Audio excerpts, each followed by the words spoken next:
Cosette.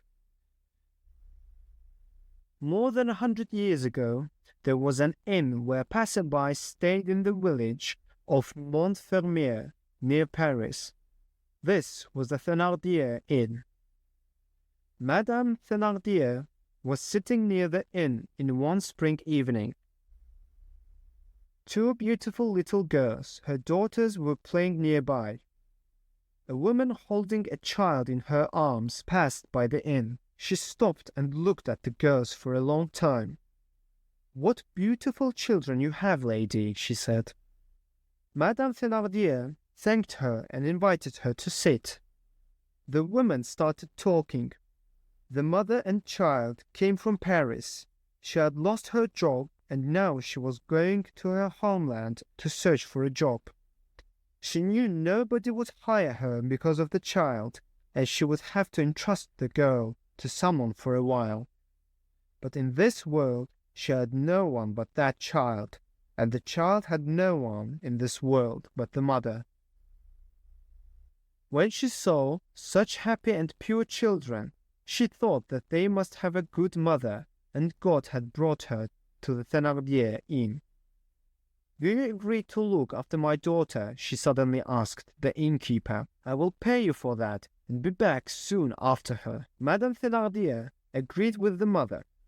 She was about 3 years old, a big, blue-eyed, healthy girl. Her name was Cosette. The mother regularly paid for her at early times, and the Thénardier wrote to the mother that her daughter was fine, but this was not true. The Thénardier, evil, greedy people, hated the girl. They dressed her in their daughter's old clothes, fed her leftovers from dinner together with a cat and a dog under the table. When she grew up, Cosette became a housemaid. She cleaned the rooms and the street and washed the dishes. If the mother came, she would not recognize her child. But mother did not come and did not send money for a long time. Maybe she was dead. A few years passed in this way. One evening, many merchants came to the Thénardier Inn on the eve of a holiday. Monsieur Thénardier was sitting, drinking and talking about politics with his guests. Madame Thénardier was making a meal. Cosette was sitting in her usual place under the table. She was in tattered clothes, with wooden shoes, and was knitting socks for Thénardier children. The cheerful laugh of those children, Eponina and Azelma, could be heard from the next room. Cosette sat sadly. She was only 8 years old, but she had suffered so much that she already looked like a little old woman. There was no water left in the tank, and Cosette thought that she had to go far into the forest to bring water. She hoped there would be no need for water, because everyone here drank wine, not water. The girl was afraid for a moment. Madame Thénardier took the lid of the boiling pot, then took the glass and went to the water tank quickly and turned on the tap. Cosette watched her every move. The glass was half filled with water. "You see," Madame Thénardier said, "there is no more water." Cosette froze in fear. "But probably this will be enough," she added. Cosette began to knit again, but her heartbeat was in her chest for a long time. She counted the minutes and wished the morning would come sooner.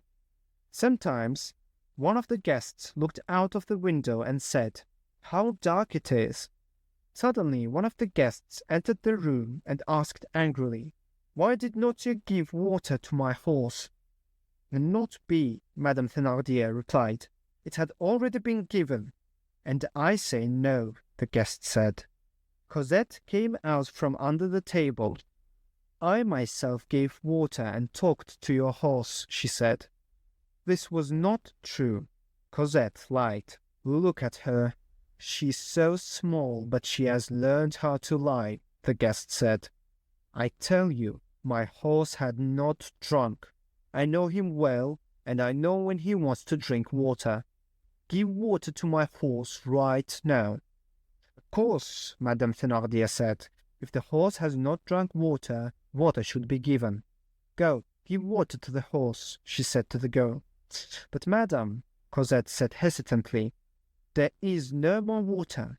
Then go and bring it. Cosette went after the bucket. The bucket was so big, even the girl herself could comfortably fit in it. Then Madame Thénardier gave the girl money and ordered her to go to the roadside bakery and buy bread when she returned from bringing water.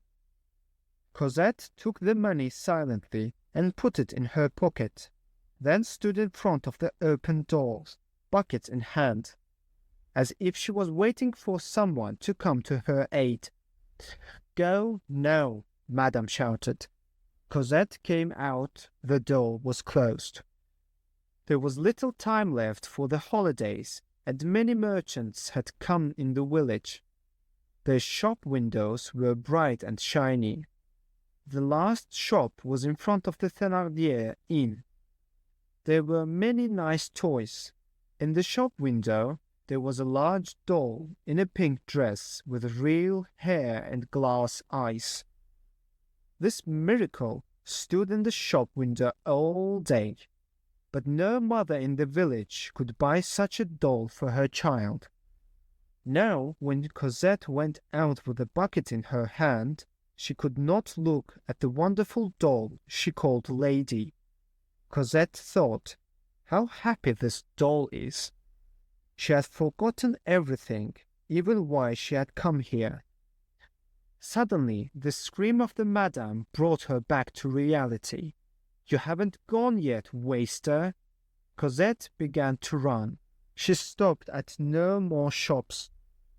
As she walked along the main street, the windows of the shops lit her way, but then a light of the last shop went. The poor girl was in the dark. She was afraid. The further she went, the darker the weather became. There was no one on the streets. She just met a woman seeing Cosette, stopped and said, "Where can this girl go?" However, soon she recognized the girl and said loudly, "Oh, yes, this is Cosette." As long as there were houses on the sides of the road, Cosette walked quite bravely. There was life, there were people. But she was getting slower and slower. Cosette stopped when she reached the last house. It was already scary to go. It was dark and empty ahead. She looked despairingly into the darkness where there were no people. Her fear began to grow. I'll tell Madame that there's no water, Cosette thought, and turned decisively towards the house. But after getting a few steps, she stopped. Now she remembered Madame Thénardier, her terrible face and merciless eyes.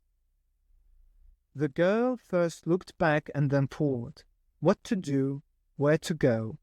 Darkness and forest ahead, Madame Thénardier behind. Cosette ran along the path to the fount. She ran out of the village and reached the forest. It was very dark here, but Cosette was used to coming here for water. She filled a bucket of water and did not notice how the money fell from her pocket. She took the bucket filled almost to the brim with water and put it on the grass. She felt that she could not take another step at this moment and sat on the grass. Above her head was a heavy, dark, cloudy sky. A cold wind was blowing. Cosette stood up. She was scared again. She wanted to run quickly from the forest, from the plain, running non-stop towards the houses. The girl looked at the bucket, but she was so afraid of Madame that she did not dare to leave it. She lifted the bucket with difficulty and took a few steps, but the full bucket was so heavy that she put it down again. She rested for a minute, then went on again. Her little hands were completely frozen from the cold, and when she stood, cold water poured over her bare feet. All this happened at night, in the forest which was far away from people and the girl was only 8 years old. Cosette was walking very slowly. She stopped for the last time to rest well when she reached an old tree that she knew well. Then she lifted the bucket and walked forward boldly. And suddenly she felt that the bucket became lighter. Someone's strong hand grabbed the handle of the bucket. Cosette looked up. A tall man was walking beside her in the darkness. The girl was not afraid. The man was talking to her. His voice was calm and gentle. "This bucket is too heavy for you." "Yes, sir." "Give it to me. I will take it." Cosette handed him the bucket. "How old are you, girl?" "8, sir." "Where are you coming from?" "From a fount in the forest." "Do you still have a long way to go?" "Still 15 minutes." The man was silent for a while, then suddenly asked, "Don't you have a mother?" "I don't know," the girl answered, and before the man said something, she added, "I think not. Others have. I don't have any." "What's your name?" the man asked. "Cosette." "Who sent you to bring water from the forest at night?" "Madame Thénardier." "What does she do?" "This is my madam," the girl answered. "She has an inn." "Inn?" the man asked. "I will spend the night there. Take me there." "We are going there," the girl said. Some time passed. The man spoke again. "Doesn't Madame Thénardier have a servant?" "No, sir." "Are you her only daughter?" "She has 2 other daughters, Eponina and Azelma." "What are these young ladies doing?" "Oh," Cosette said aloud, "they have beautiful dolls. They are playing." "All the day?" "Yes, sir." "And you?" "I am working. Sometimes after work, if allowed, I also play." They reached the village and passed by the bakery. Cosette completely forgot that Madame Thénardier ordered to buy bread. The man stopped asking questions and remained silent. They came to the inn and knocked on the door. The door opened. Madame Thénardier appeared at the door. "Oh, it's you, naughty girl. How long has it been since you were gone? You must have been playing somewhere." "Madame," said Cosette, trembling with fear, "this gentleman wants to spend the night in our inn."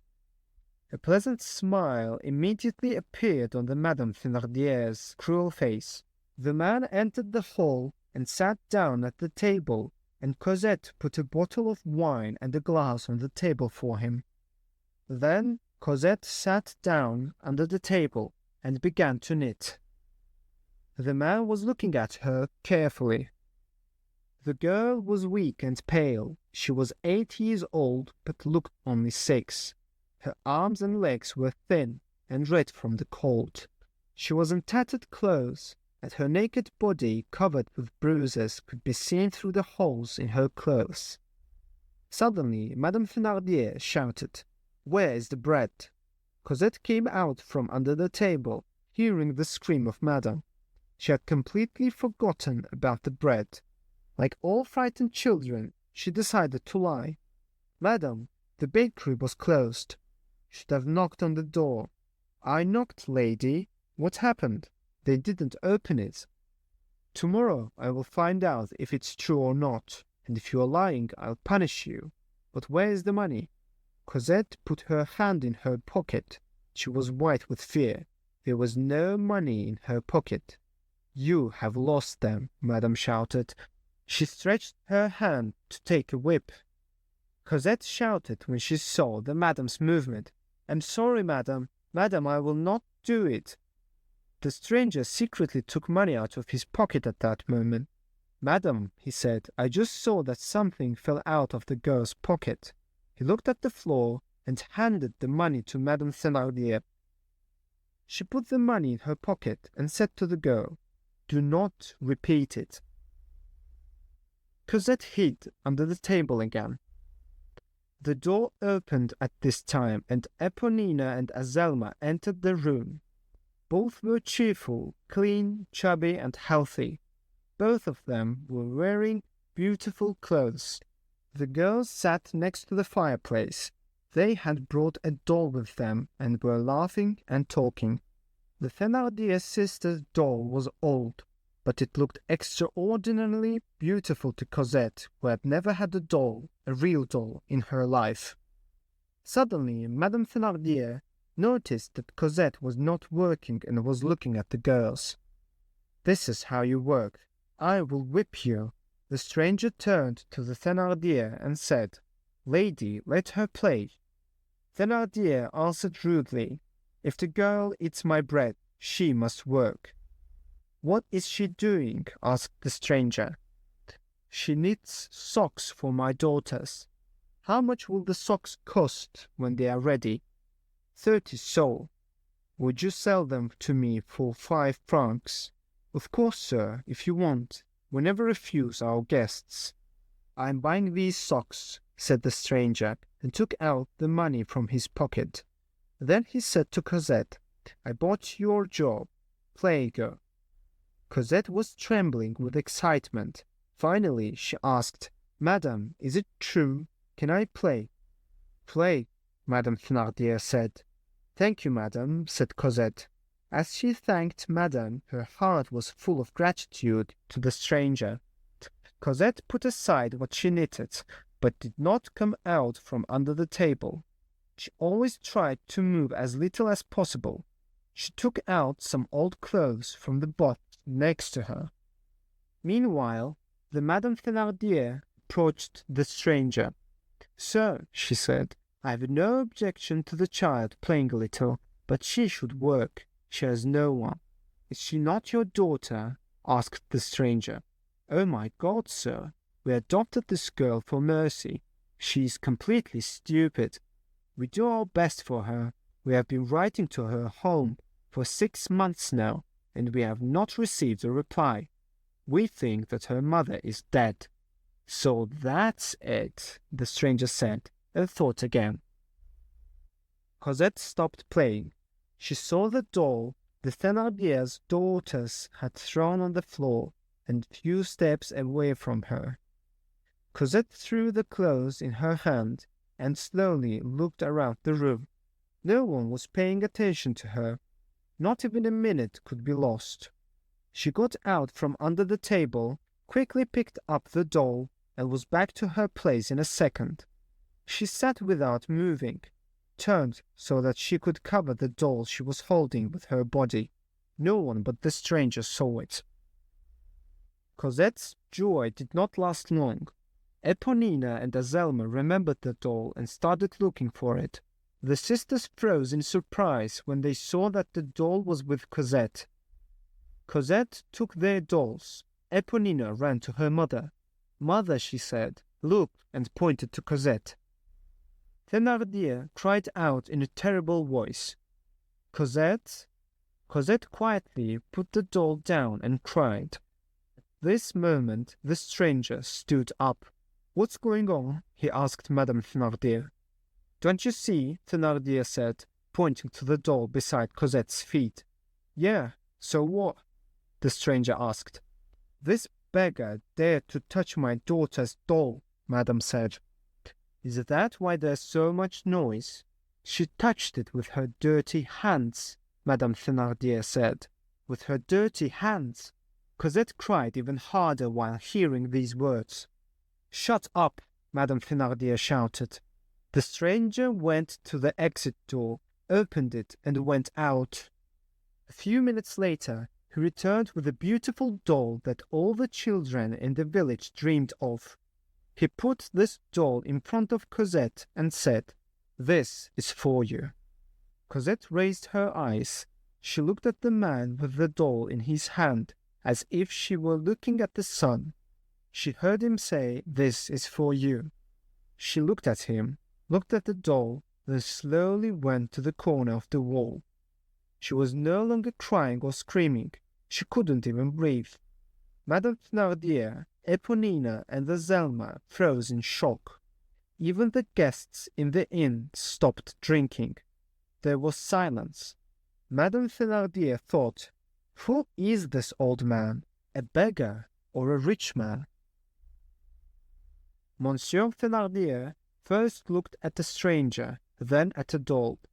Then he went to his wife and quietly told her, "The price of the doll is 30 francs. Don't be stupid."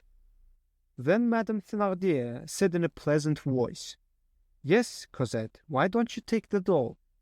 Cosette ventured out of the corner. "My dear Cosette," she said in a kind voice, "Monsieur is giving you a doll. Take it. It is yours." Cosette looked at the beautiful doll with fear. Her face was completely covered in tears, but there was already a shine of joy in her eyes. She quickly picked up the doll. "I will call her Caterina," she said. Cosette seated Caterina on a chair, then sat down on the floor in front of her and looked at her in silence. "Playing, Cosette," said the stranger. "I am playing," the girl answered. At this moment, Madame Thénardier hated no one as much as she hated the stranger, but she had to keep herself calm. She hurried to send her daughters to bed, and then asked the stranger for permission to send Cosette to bed as well. The girls were retired today, she said with forced politeness. Cosette took Caterina with her and went to bed. The hours passed, the guests dispersed, the inn closed, and the stranger still sat in deep thought. Monsieur Thénardier approached the stranger and said, "Don't you want to rest, sir?" "Oh, yes, that's right," answered the stranger. "Where is my room?" "Let me show you the way, sir," said Thénardier.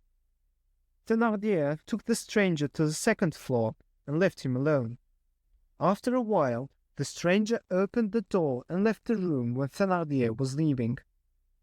He walked like looking for something. When he reached the stairs, he heard the child's light breathing. He took a few steps and went under the stars.